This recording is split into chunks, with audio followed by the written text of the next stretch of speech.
अगर इसकी timing chain यहाँ से देखें तो टाइमिंग चेन टाइट है। तो चलिए मैं इसको खोलता हूँ और आपके साथ छोटी छोटी जानकारी शेयर करूँगा जो आपके काम आएगी, ठीक है। और हम ये भी देखेंगे कि टाइमिंग चेन टाइट होने के बाद भी आवाज़ क्यों आ रही है इंजन से। तो मैंने इसको यहाँ तक खोल दिया है और फिर अब इसके डिस्प्ले के जो बोल्ट हैं उनको हम खोलेंगे।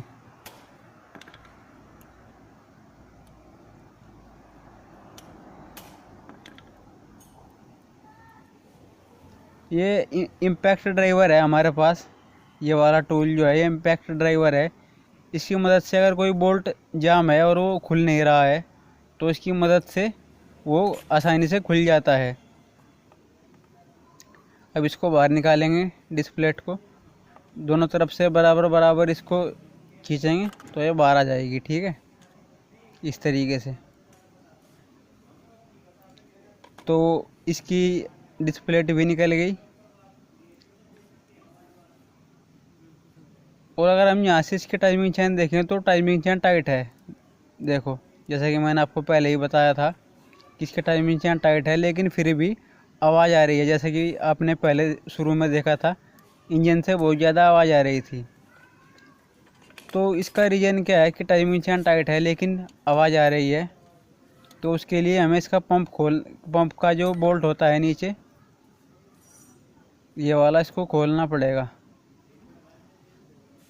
क्योंकि जिनकी बाइक है उन्होंने मुझे बताया था कि अभी कुछ देर पहले, ज़्यादा टाइम नहीं हुआ, उन्होंने किसी मैकेनिक को दिखाई होगी ये बाइक और उसने इसमें हो सकता है हार्ड स्प्रिंग लगाया हो। देखिए वही बात है जो मैं सोच रहा था, इसमें हार्ड स्प्रिंग लगा दिया। अभी कुछ ही देर पहले लगाया है, ये ज़्यादा टाइम नहीं हुआ लगे हुए, लेकिन आवाज़ बंद नहीं हुई। टाइमिंग चेन टाइट हो गई लेकिन आवाज़ आ रही थी फिर भी। इसके रोलर वगैरह बाहर निकालते हैं। जब टाइमिंग चेन की लाइफ पूरी हो जाती है, चाहे हम हार्ड स्प्रिंग भी लगा दें, लेकिन आवाज़ बंद नहीं होती। तो मैंने इसका सारा सामान खोल दिया और केम देखिए न्यूट्रल है। अब ये इसका पंप है, टेंशनर जिसको बोलते हैं। इसमें हम इसमें एक बॉल आती है, गोली, उधर थोड़ा सा पेट्रोल डाल के देखा तो पेट्रोल नीचे नहीं जाता, वहीं पे रुका रहता है। तो इसका मतलब है कि ये इसका टेंशनर ठीक है। और इसका बड़ा रोलर जो है वो भी ठीक है, इसमें बिल्कुल भी फ्री प्ले नहीं है बोल्ट के यहाँ। और ये छोटा रोलर भी इसका ठीक है। अगर इसमें हार्ड स्प्रिंग लगे हुए ये ज़्यादा चलती तो ये सब ख़राब हो जाता। ये रबड़ भी सही है और इसकी जो ऑयल पंप की गरारी है वो भी सही है, ठीक है। और यहाँ से ये जो इसकी पत्ती होती है जहाँ पे छोटा रोलर लगता है ये भी सही है। तो इसका सारा सामान सही है। मैं इसमें केवल टाइमिंग चेन डालूँगा हीरो की जेन्युइन। तो हम एक छोटी सी स्पोक लेके और उसको इधर से अंदर लगा के, जैसे मैं लगा रहा हूँ, मैं तो इसी तरीके से टाइमिंग चेन निकालता हूँ यहाँ से। हो सकता है आपका तरीका अलग हो, लेकिन मैं इसी तरीके से टाइमिंग चेन निकालता हूँ इंजन के अंदर से दूसरी साइड, ठीक है। इस तरीके से हम इसको यहाँ पे खींचेंगे तो ये आगे तक पहुँच जाएगी टाइमिंग चेन। अब इसके बाद हम इसको, इसमें जो बोल्ट होता है ना साइड प्लेट वाला बोल्ट, उसको आगे कर देंगे जिससे कि यहीं पे रुकी रहे। और यहाँ क्रैंक पे जो गरारे लगी हुई है उस पर हम इसको बैठा देंगे। देखिए केम न्यूट्रल है।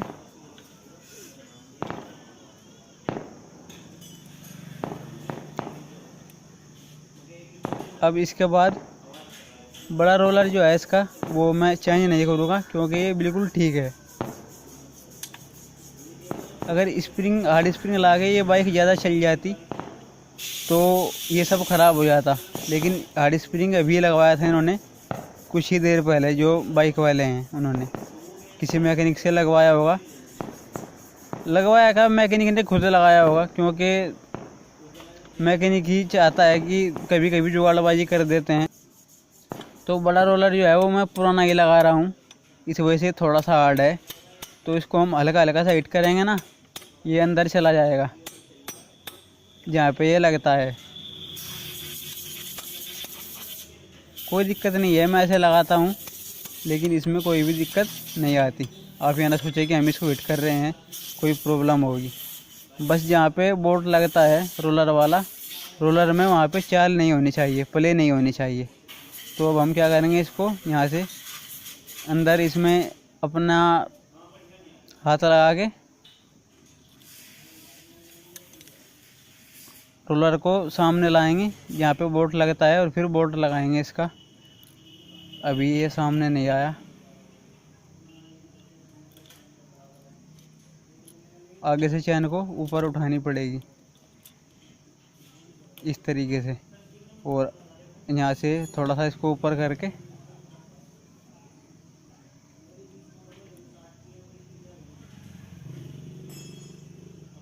अब रोलर का जो होल है वो सामने आ गया।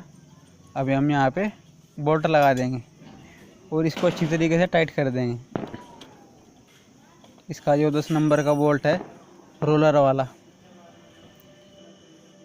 तो इसमें एक एल्यूमिनियम की वाशर भी होती है, उसको ज़रूर लगा दें, नहीं तो लीक जाएगी। और फिर यहाँ से चेक कर लें कि रोलर अच्छी तरीके से घूम रहा है या नहीं घूम रहा है।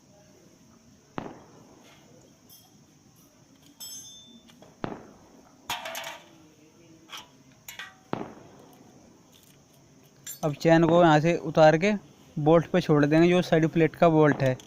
अब छोटा रोलर लगाएंगे यहाँ पे, ठीक है। छोटा रोलर लगाने के बाद फिर से चैन को वहीं पे चढ़ा देंगे। अब हमको लगाना पड़ेगा इसका जो पंप होता है ना, टेंशनर, ये तो इसमें जिधर गोली होती है, बॉल होती है, उधर कुछ नहीं करना और दूसरी साइड पे उसके रबड़ लगानी है। और फिर जिधर रबड़ लगती है उसको ऊपर करके इसको अंदर लगा देंगे। फिर देखिए अब हमें जो है इसमें नई टाइमिंग चैन डाल दी। अब स्टैंडर्ड स्प्रिंग लगाएंगे जो सॉफ्ट होता है, नरम होता है, वो वाला। हार्ड स्प्रिंग इसमें नहीं लगाना, ये जुगाड़बाजी होती है और फिर भी आवाज़ बंद नहीं होती स्प्रिंग वगैरह लगा के। तो चलिए इसको लगा दिया। अब इस बोल्ट को जो है टाइट कर देंगे पूरा अच्छी तरीके से, ताकि लीकेज वगैरह ना आए। और इसमें भी एक एल्यूमिनियम की वाशर होती है, जो 14 नंबर का बोल्ट है ना, उसमें उस वाशर को भी ज़रूर लगाएं जो कि इसमें लगी हुई थी, ठीक है। तो इसको हमने टाइट कर दिया था रोलर के बोल्ट को, ये अच्छी तरीके से काम कर रहा है।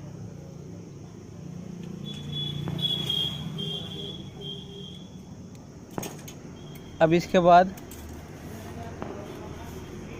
हम इसका जो टाइमिंग है उसको सेट करेंगे। यहाँ पे मैग्नेट लगाएंगे,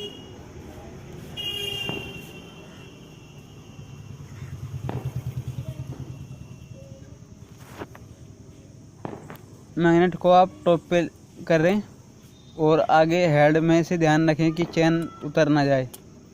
वहाँ पे अपना हाथ लगा के उसको पकड़ के रखें और फिर मैग्नेट घुमा के मैग्नेट को टॉप पर करें। अब देखिए यहाँ से ये टॉप कैसे होगी वो मैं आपको बता देता हूँ। ये बिल्कुल अच्छी तरीके से टाइमिंग पे कैसा आएगी। इसका जो मैग्नेट है वो देखिए, यहाँ पे टी के पास एक लाइन है ये वाली, ये, और यहाँ पे एक स्लॉट बना हुआ है उसका ये वाला पॉइंट। ये दोनों आमने सामने एक सेंटर में होने चाहिए, ठीक है। और इसकी ये जो गरारी है यहाँ पे एक जीरो बनी हुई है, जैसे जीरो होती है ना, इस तरीके से बना हुआ है। और हेड में भी एक आगे कट है, वो दोनों एक सेंटर में रहेंगे। केम को हमने पहले ही, केम शाफ्ट जो है उसको पहले ही हमने न्यूट्रल कर दिया था, जैसा कि मैंने आपको पहले बताया था। तो अब पेंचकस से धीरे धीरे टाइमिंग चैन को इस गरारी पे बैठाएंगे। वो जीरो का निशान जो है उसको हेड में जो कट बना हुआ है दोनों को एक सेंटर में करके। तो अब ये बिल्कुल दोनों टाइमिंग पे आ चुके हैं। केम शाफ्ट भी, इसकी केम शाफ्ट की जो गरारी है वो भी, और मैग्नेट भी।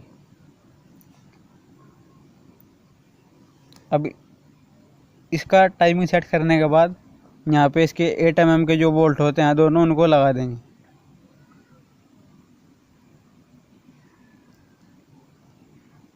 अभी ये सामने नहीं आई, इसके जो बोल्ट होते हैं उसको पेंचकस से घुमा के बिल्कुल सामने ला के और फिर इसके 8 mm के बोल्ट लगाएंगे।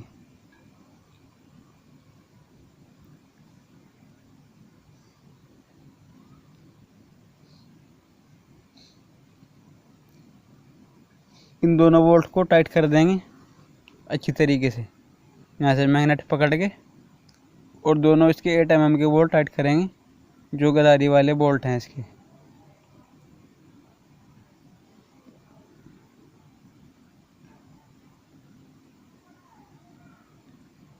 अब देखिए मैं एक बार और इसको आपको इसका टाइमिंग दिखा देता हूँ मैंने कैसे सेट किया हुआ है।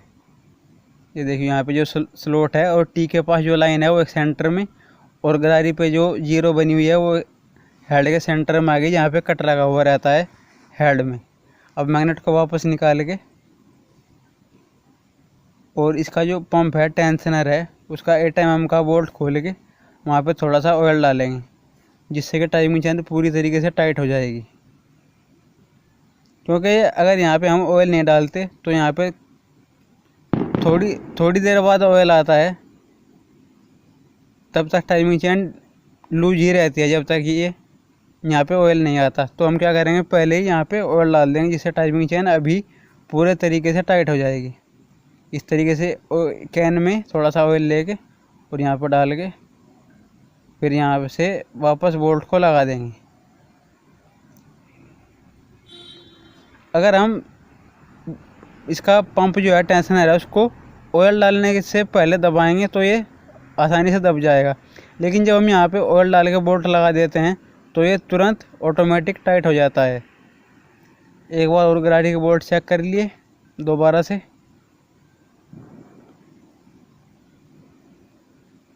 तो चलिए अब इसकी डिस्प्लेट लगाते हैं। यहाँ पे 2 रबर रिंग लगते हैं, एक ऊपर एक नीचे, दोनों लगे हुए हैं, इसमें वाला नहीं था। ये देखिए पंप पूरी तरीके से टाइट हो गया। डिस्प्लेट को साफ कर लें और इसका जो रबर रिंग होता है बड़े वाला उस पर थोड़ी सी रेजिव बॉन्ड भी आप लगा सकते हैं। तो उसकी डिस्प्लेट को लगा दिया।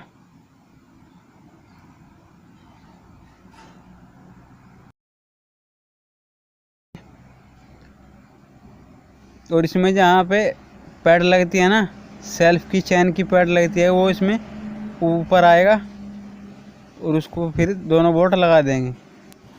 अब देखिए मैंने इसको सेट कर दिया है पूरी तरीके से और इसकी आप आवाज़ सुन सकते हैं। तो उम्मीद करते हैं मैंने आपको जो छोटी छोटी जानकारी दी है वो आपके काम आएगी और आपको समझ में आ गया हो कि टाइमिंग चैन कैसे चेंज करते हैं।